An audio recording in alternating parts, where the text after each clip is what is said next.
파울 169만원 먹튀 발생. 파울디라는 사설토토 사이트에서 먹튀가 발생했습니다.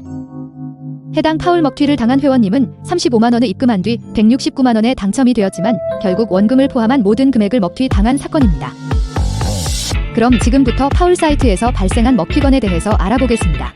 해당 회원님은 한팀장지라는 사설토토 사이트 총판을 통해서 파울 사이트를 알게 되었습니다. 그렇게 회원님은 파울 사이트에 회원 가입을 한 후 35만원을 사이트에 입금을 하였습니다. 35만원을 입금을 한 회원님은 스포츠토토 3개 폴더를 베팅하였습니다. 위 파울 먹튀 증거 자료처럼 회원님은 스포츠토토 3개 폴더를 입금한 35만원 전부를 베팅을 진행하였습니다. 그렇게 시간이 지나자 위 증거 자료처럼 회원님은 모든 베팅을 접종을 시켜 총 169만원이라는 당첨금을 지급받을 수 있었습니다. 회원님은 곧바로 파울 사이트에 169만원을 환전을 신청하였습니다. 그리고 10분 정도가 지나자 회원님에게 모르는 번호로 전화가 걸려왔습니다. 회원님은 저장된 번호가 아니어서 우선 해당 전화를 받지 않았습니다. 그 뒤 혹시 사이트 측에서 전화를 한 것인지 문득 생각이 든 회원님은 파울 사이트에 로그인을 하였습니다. 그러자 회원님에게 파울 사이트 측에서 보낸 한 통의 쪽지 메시지가 도착해 있었습니다. 해당 쪽지 내용은 유선으로 연락을 드렸지만 전화를 받지 않아서 해당 쪽지를 읽으시면 본인들이 공식적으로 운영을 하는 텔레그램 메신저로 연락을 달라고 한 것입니다. 무슨 이유로 사이트 측에서 연락을 한 것인지 궁금한 회원님은 우선 파울 사이트 측에서 알려준 텔레그램으로 연락을 하였습니다. 위 파울 먹튀 증거 자료처럼 회원님은 텔레그램으로 연락을 하였습니다.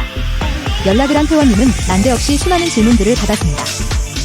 회원님에게 스포츠토토만 이용을 하는 회원인지, 다른 사이트에서도 배당 하락만 베팅하는 것인지 유도 신문처럼 질문을 하는 것입니다. 회원님은 모든 질문에 답을 해야 하는 의무가 없었지만 그래도 파울 사이트 측에서 질문하는 것들을 성실히 답변을 하였습니다. 그랬더니 파울 사이트에서는 회원님이 베팅한 내역이 모두 배당 하락된 경기들로 규정 위반에 해당하는 베팅이라고 주장을 하는 것입니다. 그 뒤 위 파울 먹튀 증거 자료처럼 회원님을 해당 사이트에 소개해준 한팀장이라는 총판과 나눈 대화 기록을 요구하는 것입니다. 회원님은 또 다시 파울 사이트에서 요구하는 대화 기록을 모두 넘겨주었습니다. 회원님은 어떠한 잘못을 한 적이 없기에 떳떳했던 것입니다. 하지만 파울 사이트는 처음부터 먹튀를 계획했던 사람이었던 것처럼 회원님에게 배당이 하락이 된 경기들을 베팅을 했기에 원금을 포함한 모든 금액을 환전 처리해줄 수 없다라고 한 것입니다. 그렇게 회원님은 총 169만원을 전부 먹튀를 당한 사건입니다. 해당 사이트는 회원님에게 배당이 하락된 경기로 인해서 원금까지 몰수한 조치를 취한 것입니다. 보통적으로 배당이 하락된 경기를 회원들이 베팅을 할 시 사이트 측에서 경기가 시작 전 취소 처리를 합니다. 그 뒤 회원들에게 취소 통보를 하는 것이 보편적인 방법이지만 파울 사이트는 회원님의 원금을 몰수하는 몰상식한 행동을 한 것입니다.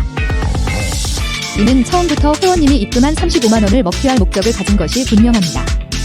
또한 한팀장이라는 총판과 대화 기록을 요구한 것은 사이트 측과 총판이 어떠한 문제가 발생한 것으로 보입니다. 회원님은 이렇게 원금 35만원을 포함한 169만원을 먹튀 당한 사건이 발생한 것입니다. 파울 사이트를 먹튀 사이트로 확정합니다. 현 시간 부로 파울은 먹튀 사이트로 확정되었음을 알려드립니다.